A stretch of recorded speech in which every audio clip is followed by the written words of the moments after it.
May I come in, sir? Good afternoon, ma'am. Good afternoon, sir. Good afternoon, sir. Ved Prakash Singh, Yes, sir. आपका optional Sanskrit है Yes, sir. और आपने क्या किया? PG Sanskrit में किया कि मैथ में किया है? Yes, sir. तो संस्कृत किस लेवल तक पढ़ा है आपने? सर मैंने 10th लेवल तक पढ़ा। 10th लेवल तक पढ़ा है। तो संस्कृत क्यों इतना चूज किया आपने? Sir basic reason behind it? जी, एक तो सर मुझे इसका सोर्स और गाइडेंस इजीली अवेलेबल हो गया था।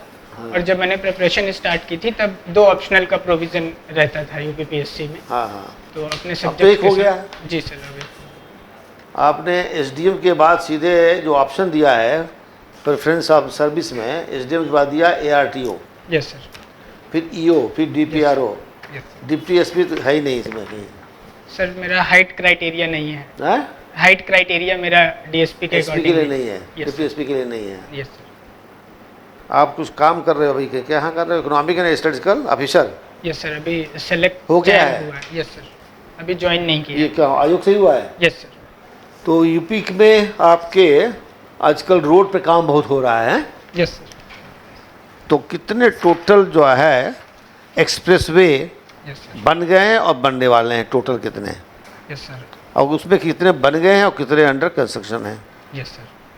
सर टोटल 5 एक्सप्रेसवेज यूपी में जो बन गए और बनने प्रपोज्ड हैं उसमें से हैं यमुना एक्सप्रेसवे और आगरा लखनऊ एक्सप्रेसवे और बुंदेलखंड एक्सप्रेसवे और पूर्वांचल एक्सप्रेसवे, ये 4 बन गए हैं। और गंगा एक्सप्रेसवे अभी निर्माणाधीन है। स्टेट बर्ड का नाम क्या है? सर सारस, सारस। एनिमल में बारहसिंगा। हाँ, बारहसिंगा। मेजर क्रॉप्स क्या हैं उत्तर प्रदेश की? सर गेहूं, धान और सर मूंगफली भी, सर दालें, गन्ना, आलू। Yes sir. पोटैटो में और गन्ना में हमारा रैंक क्या है इंडिया में प्रोडक्शन में? जी सर, गन्ना में तो फर्स्ट पोजीशन है और शुगर में सेकंड है। आप वाइट रेवोल्यूशन का नाम सुना है? Yes sir. क्या है ये? सर ये मिल्क प्रोडक्शन को बढ़ाने के लिए एक अभियान चलाया गया था। ओके। और yellow? Sir yellow oil production का के है। लिए। Yes. Blue? Blue sir fisheries के लिए। फिशरीज के लिए है। आपका संस्कृत है? Yes sir. नमामि समीशान निर्वाण रूपम किसके रचना, कौन लिखा? सर ये शंकराचार्य जी ने लिखी। शंकराचार्य ने। जी सर। किस किताब में लिखे? सर ये निर्वाण शतकम। अच्छा, किसकी आराधना की गई है इसमें? जी भगवान शंकर की। आराधना कौन कर रहा है? शंकराचार्य एज अ भक्त। संस्कृत और संस्कृति जी। दोनों दूसरे से कैसे अलग? जी सर, संस्कृत एक परिष्कृत और परिमार्जित एक भाषा का रूप है और संस्कृति एक हमारे आचार व्यवहार का एक प्रतीक स्वरूप है जो एक सदियों से चली आ रही है वैदिक परंपराओं और रानी का जो अनुष्ठान वह करते हैं वो संस्कृति का पार्ट है। तो संस्कृति एक संस्कार से संबंध है। Yes sir. संस्कृति और सभ्यता में अंतर क्या होता है? जी सर। सर संस्कृति है कि जो प्राचीन काल से एक रिचुअल्स और जो चीज़ें चली आ रही हैं, और सभ्यता है एक प्रोसेस्ड और जो रिफॉर्माइज्ड फॉर्म होती है किसी भी चीज़ की, कि जो धीरे धीरे मॉडर्निटी के एस्पेक्ट को अपनाने लगती है, उसको सभ्यता का रूप दिया। आपने जो शर्ट पहना ये Yes. सभ्यता है या संस्कृति? सर ये सभ्यता है। और संस्कृति से इसका जुड़ाव करना होगा तो कैसे होगा? सर मेरे आचार व्यवहार और मेरे जो व्यवहार और कर्म होंगे उसके अनुसार मेरी संस्कृति। क्या हम कह सकते हैं कि पैंट शर्ट सभ्यता है और धोती कुर्ता संस्कृति है? कह सकते हैं कह सकते हैं। क्यों? सर क्योंकि मोर एक्सेप्टेड फॉर्म में एक सिविलाइज्ड लाइफ में पैंट शर्ट को लिया जा रहा है। करप्शन अगर बहुत अधिक लोगों को स्वीकार्य है यस सर। संस्कृति? नहीं सर, बिल्कुल नहीं। ठीक है। आपने अपने हॉबी में लिखा है IR, yes sir. International relation. Yes sir. BRICS के बारे में जानते हैं? Yes sir. कितने देश हैं उसमें? सर 5 देश हैं। कुछ देश उसमें जो है अपना एप्लीकेशन दिया है कि हमें भी शामिल किया जाए। Yes sir. कौन देश? सर अभी ईरान का और सर इजिप्ट और यूएई अभी। जी सर, न्यू डेवलपमेंट बैंक में जो है इनका ब्रिक्स का जो बैंक है। नहीं, ब्रिक्स में आपने कहा ईरान, यस सर, इजिप्ट कहा, यस सर, और यूएई। यूएई। Yes sir. अगर मान लीजिए ईरान को शामिल कर लिया जाता है तो भारतीय परिप्रेक्ष्य के दृष्टि से वो कितना फायदेमंद रहेगा या नुकसानदायक रहेगा? Yes sir, Iran natural gas का एक लार्जेस्ट एक्सपोर्टर भी है, प्रोडक्शन भी है वहाँ पर। तो एक इंडिया के जो हमारी ऑयल डिपेंडेंसी है उसके अकॉर्डिंग हमें स्ट्रेटेजिकली पॉइंट ऑफ व्यू से वो इम्पोर्टेंट रहेगा। दूसरा सर, जो हमारा अफ़गानिस्तान में इन्वेस्टमेंट है चाबहार पोर्ट को लेके, तो वो अफ़गानिस्तान के थ्रू ही ईरान के थ्रू ही अफ़गानिस्तान के डेवलपमेंट का प्रोसेस स्टार्टिंग में किया गया था, तो उस पॉइंट ऑफ व्यू से इम्पोर्टेंट है। हम मान लीजिए इसका नकारात्मक पक्ष क्या हो? सर कुछ रीजनल इंस्टेबिलिटी है, जैसे एक और यूएस का जो प्रेशर है कि जो सिविल न्यूक्लियर डील साइन करने के लिए जो उन्होंने प्रेशराइज किया था कि आपको ऑयल डिपेंडेंसी ख़त्म करनी होगी ईरान पे, जिसकी वजह से वहाँ के फॉरेन मिनिस्टर थोड़े नाराज़ भी हुए थे। तो एक ये नेगेटिव एस्पेक्ट है। और दूसरा है कि चाइना और ईरान का जितना हम यूएस एक्सिस से दूर जाएंगे उतना चाइना ईरान का एक कोऑर्डिनेशन बढ़ेगा, वो हमारे लिए थोड़ा। ब्रिक्स में चाइना है, यस सर, ईरान भी आ जाएगा, यस सर। तो भारत के लिए क्या एक खतरे की घंटी नहीं होगी?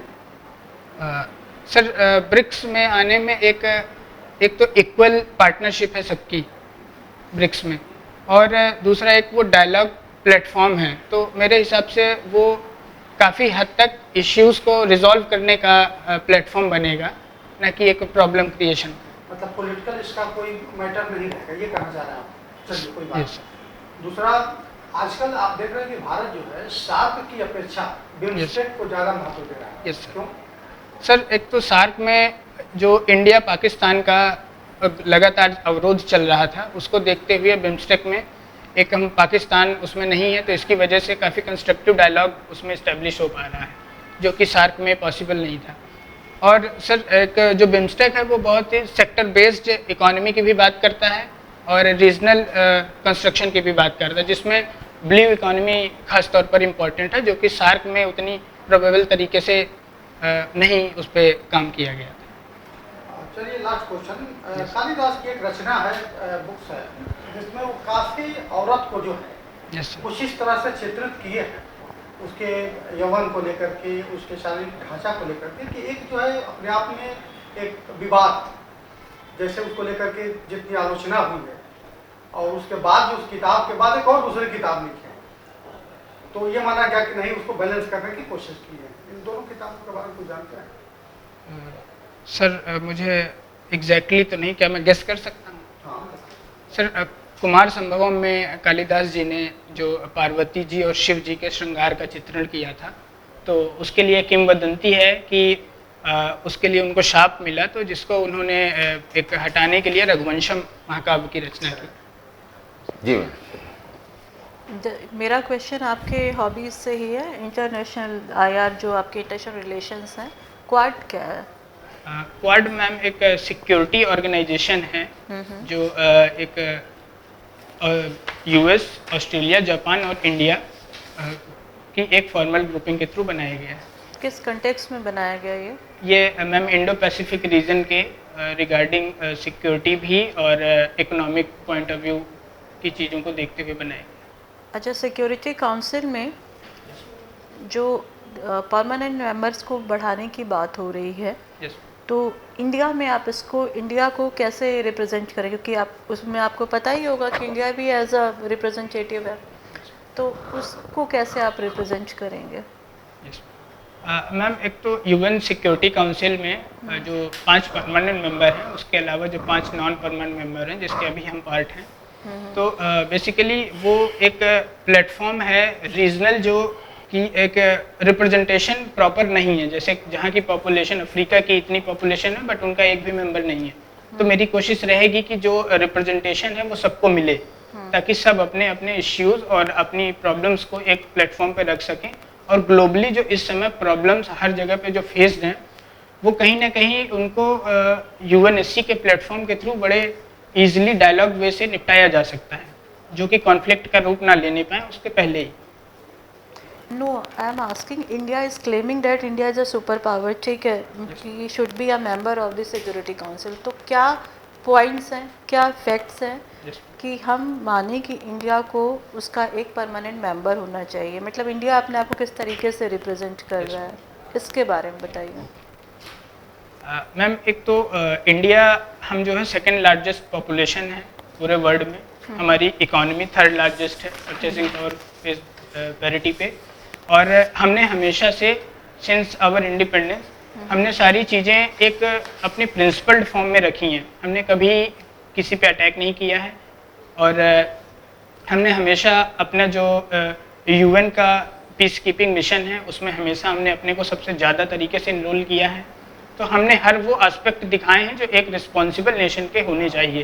तो उसके हम सबसे बेस्ट कंटेंडर रहेंगे यूएनएससी के प्लेटफॉर्म पे, और हमने बड़े बड़े इश्यूज़ भी निपटाने में कंट्रीज़ की मदद की है, चाहे वो कोरियन वॉर का इशू रहा हो स्टार्टिंग में, या अभी रशिया यूक्रेन में भी कॉन्फ्लिक्ट में भी इंडिया को सब तरफ से बोला गया था कि आप भी इस पे इंटरवेन करके इसको रिजॉल्व करने की कोशिश करें। अच्छा, मेरा दूसरा जो सवाल है वो आपके हॉबीज़ को और आपका जो ऑप्शनल सब्जेक्ट है दोनों को मिला करके है।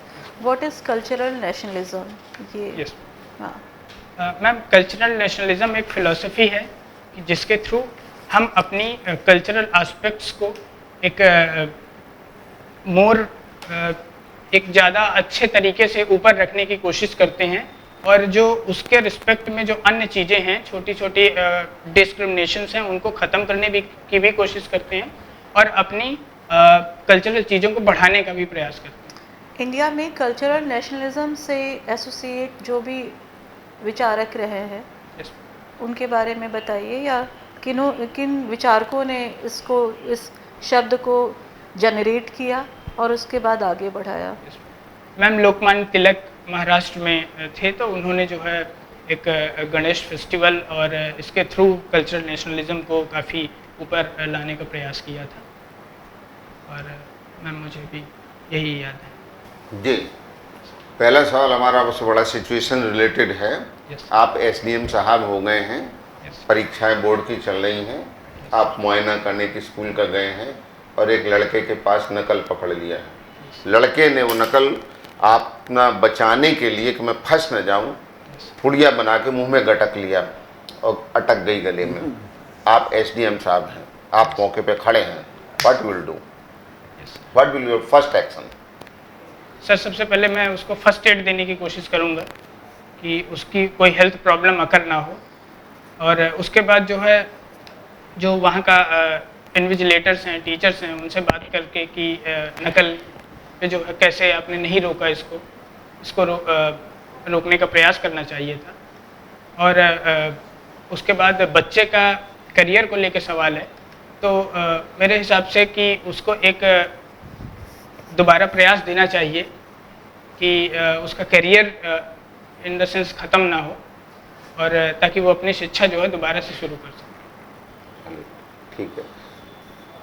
कानपुर नगर के कोई से 5 महत्वपूर्ण औद्योगिक संस्थानों के नाम बताओ। Yes sir. सर, कानपुर में दलहन संस्थान है, हम्म, और सर शुगरकेन संस्थान है, और लेदर का इंस्टीट्यूट है सर वहाँ पर। क्या नाम है उसका? नहीं मालूम। नाम चलिए ठीक है। चंद्रापीठ कथा, आपने संस्कृत अपना चंद्रापीठ कथा पढ़ा होगा आपने, उसको कोई पात्रों के नाम बताओ, कौन कौन से उनके पात्र हैं?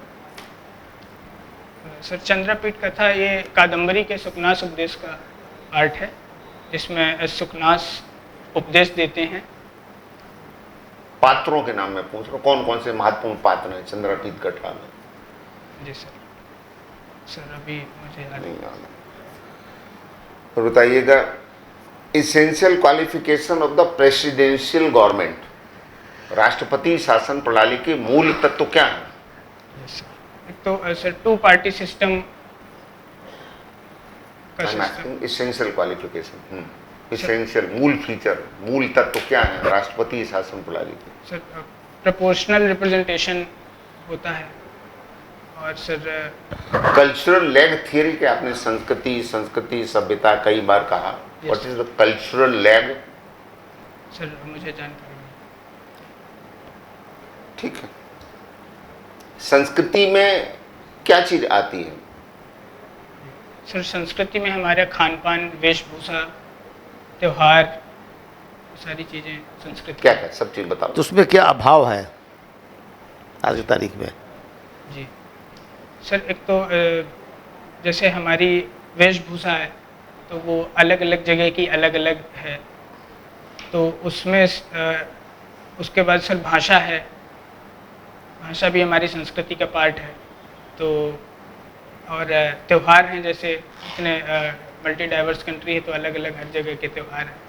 तो यूनिटी एमंग डाइवर्सिटी कहा जाता है हमको, हम विभिन्नता में एकता की मिसाल दुनिया में माने जाते हैं। इसको कैसे कम शब्दों में परिभाषित करेंगे? Why we call the unique example of unity among diversity?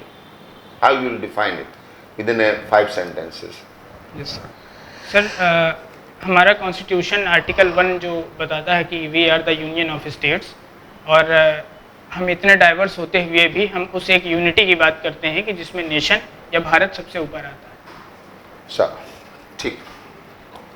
ठीक है। ओके। Thank you ma'am.